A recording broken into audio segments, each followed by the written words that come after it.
தேவையான அளவு பெருங்காயத்தை இதில் போட்டுடலாம்.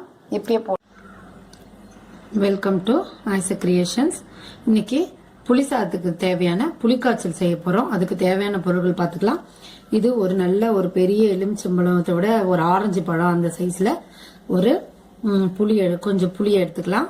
அதுக்கப்புறம் நாமளே அரைச்ச அன்னைக்கு காமிச்சேன் இல்லையா, இல்லைனாலும் டிஸ்கிரிப்ஷன் பாக்ஸில் போடுறேன். நாமளே அரைச்ச புளிக்காய்ச்சல் மசாலா, உப்பு, பொடி. இதுக்கு தேவையான பொருட்கள் இவ்வளோ மட்டும்தான். இது மட்டும் வச்சுக்கோங்க. இதில் எப்படி புளிக்காய்ச்சல் செய்யலான்றதை பார்க்கலாம். அதுக்கு முதல்ல புளியை தண்ணியில் போட்டு ஊற வைங்க. ஒரு 10 நிமிஷம் ஊற வச்சிங்கன்னா நல்லா ஊறிடும். அதுக்கப்புறம் நல்லா புழிஞ்சு விட்டிங்கன்னா புளி கரைசல் கிடைக்கும். அந்த புளி கரைசல் எடுத்துக்கோங்க. இருக்கோம் ரொம்ப தண்ணியாக மட்டும் கரைச்சிடாதீங்க, ஏன்னா அது ரொம்ப கொதிக்க வைக்க லேட் ஆகும். அதனால ஓரளவு கரைக்கும் போதே திக்காவே கரைங்க. இது நல்லா கரைச்சிட்டு வச்சுருக்கேன். இப்போ இதில் தேவையான மஞ்சள் பொடியும் தேவையான உப்பு மட்டும் போட்டு கொதிக்க விடலாம். ஞாபகம் வச்சுக்கோங்க, சாதத்துக்கு சேர்த்தே தான் இப்போ போய் உப்பு போடணும், புளிக்காய்ச்சலுக்கு மட்டும் கிடையாது. உங்கள் வீட்டுக்கு தேவையான அளவு உப்பை நீங்கள் போடுங்க. இதே இவ்வளோ பெரிய பாத்திரத்தில் வச்சுருக்கேன்னா நல்லா கொதிச்சு வெளியில் ஒரு எண்ணெய் வர ஊற்றுன்றதுனால அதனால தான் கொஞ்சம் பெரிய அகலமான பாத்திரம் எடுத்துக்கோங்க. இல்லைன்னா அடுப்பு மேலே தான் சிந்திக்கிட்டே இருக்கும், அதை பார்த்துக்கோங்க.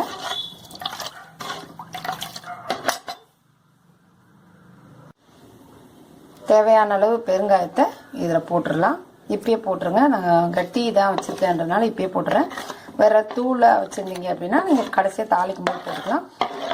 இது நல்லா கொதிக்கட்டும். பச்சை வாசனை இதில் இருக்கிறது போகட்டும். போகிற வரைக்கும் நல்லா கொதிக்கட்டும். பாருங்கள், நல்லா கொதிக்குது. நல்லா கொதிக்கட்டும். அதில் மஞ்சள் பொடி வாசனை நல்லா போகட்டும். இன்னும் கொஞ்சம் குழம்பும் திக்காகட்டும். அது வரைக்கும் நல்லா கொதிக்கட்டும். ஒரு 5 to 10 minutes நல்லா கொதிச்சாதான் நல்லா திக்காக வரும். அதுக்கப்புறமா நம்ம அரைச்சி வச்சுருக்க மசாலா பொடியை போடலாம். இப்போ நல்லா கொதிக்கட்டும். புளிக்காய்ச்சல் பண்ணி ஒரு வாரம் வச்சுக்கணும் அப்படின்னு நீங்கள் நினச்சிங்க அப்படின்னா கொஞ்சம் எண்ணெய் ஊற்றுங்க. எண்ணெய் ஊற்றலைன்னா அது கெட்டு போயிடும். அதனால் நான் ஒரு கரண்டி இப்போ எண்ணெய் ஊற்றுறேன். எண்ணெய் நல்லா கொதிச்சு மேலே வர்ற வரைக்கும் நல்லா கொதிக்கட்டும். இப்பயே எண்ணெய் ஊற்றினா தான் நல்லது. என்ன அப்படின்னா அந்த புளிக்காய்ச்சல் பொடி போடும்போது ரொம்ப திக்காயிடும், ரொம்ப தெறிக்க ஆரம்பிக்கும். அதனால் இப்பயே எண்ணெயோட சேர்த்து கொதிக்கட்டும். ஒரு கரண்டி இல்லை 2 கரண்டி, குட்டி கரண்டியால் 2 கரண்டியாக எண்ணெய் ஊற்றி கொஞ்சம் நிறையா நான் செய்கிறேன். நீங்கள் உங்கள் வீட்டுக்கு தகுந்த மாதிரி கொஞ்சோண்டு செஞ்சீங்க அப்படின்னா ஒரு கரண்டி எண்ணெயே போதுமானது, நிறையா தேவையில்லை. ஒருவேளை நிறைய தேவைப்படுது, நான் ஒரு வாரத்துக்கு சேமிச்சு வச்சுக்கிறேன் அப்படின்னா ஒரு 2 கரண்டி எண்ணெய் ஊற்றுங்க. அப்போ தான் சீக்கிரம் சாப்பாடு கெடாது, டேஸ்ட்டும் மாறாது. இப்போ இது நல்லா கொதிக்கட்டும். நல்லா கொதிக்குது பாருங்கள். நல்லா கொஞ்சம் திக்காயிருச்சு. எண்ணெய் விட்டதுலாம் மேலே இருக்குது பாருங்கள். லைட்டாக தெரியுது அவங்களுக்கு மேலே விட்டது, எண்ணெய் விட்டதுலாம் மேலே இருக்குது. மோஸ்ட்லி நீங்கள் புளிக்காய்ச்சல் செய்கிறீங்கன்னா நல்லெண்ணெயிலே சமைச்சிங்கன்னா ரொம்ப நல்லாயிருக்கும். இப்போ நம்ம அரைச்சி வச்ச பொடியை இதில் போட்டுடலாம். ஒரு 3 to 4 ஸ்பூன். உங்கள் வீட்டுக்கு கம்மியாக சமைச்சிங்கன்னா ஒரு 2 ஸ்பூன் போடுங்க. கொஞ்சம் கூடுதலாக பாருங்கள், திக்காயிடும். அதே மாதிரி எப்பையும் அதில் வெந்தயம் போட்டு தான் பொடிக்கணும். நான் வெந்தய பொடி தனியாக வச்சுருக்கிறதுனால அதில் வெந்தயம் பொடிக்கல. ஒரு அரை ஸ்பூன் போட்டால் போதும். டேஸ்ட் மாதிரி ஆயிடுச்சு பாருங்க. இது ஒரு 2 நிமிஷம் கொதிக்கட்டும். அதுக்கு மேலே கொதிக்க வேண்டாம். ஏன்னா அந்த நம்ம என்ன தான் ரொம்ப தண்ணியாக வச்சுருந்தீங்கன்னா அது ரொம்ப லேட் ஆகும். ஓரளவு திக்காக இருக்கும்போது நம்ம சீக்கிரமாக இது பாருங்க கொதித்து வெளியில் வரும் எண்ணெய். அதுக்காக தான் மெல்லமாக சிம்மில் வச்சுக்கோங்க. அடுப்பை சிம்மில் வச்சுட்டு கிளறி விடுங்க. இது நல்லா இன்னும் ஒரு 2 நிமிஷம் மட்டும் இருந்தால் போதும். இறக்கிடலாம். எண்ணெய் இன்னும் கொஞ்சம் மேலே வரட்டும், இறக்கிடலாம். வெந்தய பொடி எப்பயுமே அதிலே போட்டு அரைச்சி வச்சிடலாம். அப்படி இல்லை அப்படின்னா நீங்கள் தனியாக வச்சுருப்பீங்கன்னா இது மாதிரி தனியாக போடுங்க. இதே மாதிரி புளிக்காய்ச்சல் ஒரு 2 நிமிஷம் கொதிக்கட்டும். பாருங்க, இது போல் நல்லா கலராக கொஞ்சம் இது மாதிரி கெட்டியாக வந்துடுச்சு அப்படின்னா புளிக்காய்ச்சல் ரெடி ஆயிடுச்சுன்னு அர்த்தம். இது ஆறாத இதை விட்ட எண்ணெய்கள்லாம் மேலே வந்துடும். இதோட அடுப்பு ஆஃப் பண்ணிடலாம். அதுக்கப்புறம் சூடான சாதத்தை ஒரு விசில் வச்சு வேக வச்சுட்டு அதுக்கப்புறமா எப்படி சாப்பிட்றது, எப்படி கலர்றதுன்றதை சொல்கிறேன். பச்சை வாசனை இதில் இருக்கிறது போகட்டும். போகிற வரைக்கும் நல்லா கொதிக்கட்டும். பாருங்கள், இது போல் நல்லா கலராக கொஞ்சம் இது மாதிரி கெட்டியாக வந்துடுச்சு அப்படின்னா அதுக்கப்புறமா எப்படி சாப்பிட்றது, எப்படி கலர்றதுன்றதை சொல்கிறேன்.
பாருங்கள் 1:2 தண்ணி வச்சுருக்கேன் குக்கரில். இப்போ இதில் சும்மா உதிரியாக இருக்கிறதுக்காக ஒரு 1/2 ஸ்பூன் நெய்யை இதில் விடுறோம். நெய்யை விட்டுட்டு ஒரு 10 நிமிஷம் ஊறட்டும். அரிசி ஊறினோடனே ஒரு விசில் வச்சு ஆஃப் பண்ணிடலாம். பாருங்கள், நல்லெண்ணெய் ஊற்றி தாளிச்சிருக்கேன். இப்போ நம்ம இதுக்கு கடுகு போடவே கூடாது. கடுகு போடுற புளிக்காய்ச்சல் சூடுன்றதுனால வெந்தயம் தான் போடணும். வெந்தயம் போட்டு தாளிக்கிறோம். வெந்தயம்,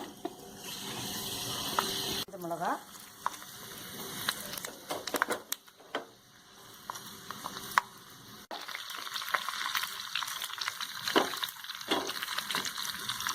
வேர்க்கடலை, முந்திரி பருப்பு, எள், இது எல்லாத்தையும் போட்டு தாளிக்கிறோம். இதில் நல்லா வறுத்துக்கிறோம்.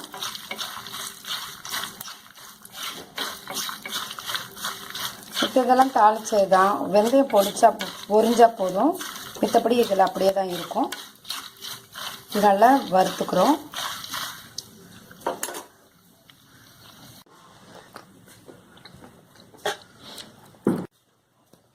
பாருங்க, சாதத்தை வடிச்சிட்டு உதிராக எடுத்து வச்சுருக்கேன். பாருங்கள், 1:2 வச்சுட்டு கொஞ்சம் நெய் விட்டு வந்ததுனால இப்படி உதிராக இருக்குது. ஒரு பேசினில் கொட்டி ஆற விட்டுறலாம். ஆற விட்டுட்டு இப்போ நம்ம தாளித்த இந்த பொருட்கள் எல்லாம் இதில் போடலாம். இதை நம்ம நல்லா கிளறி விடலாம்.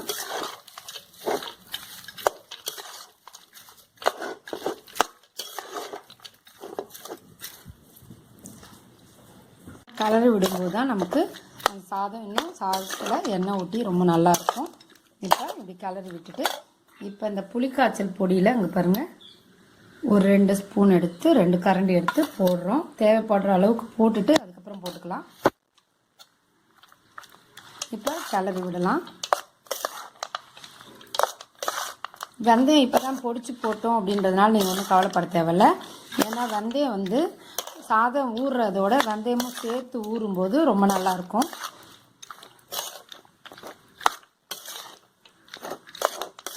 நீங்கள் பிடிச்சிங்கன்னா கடலைப்பருப்பு உளுத்தம்பருப்பு எல்லாமும் போடலாம்.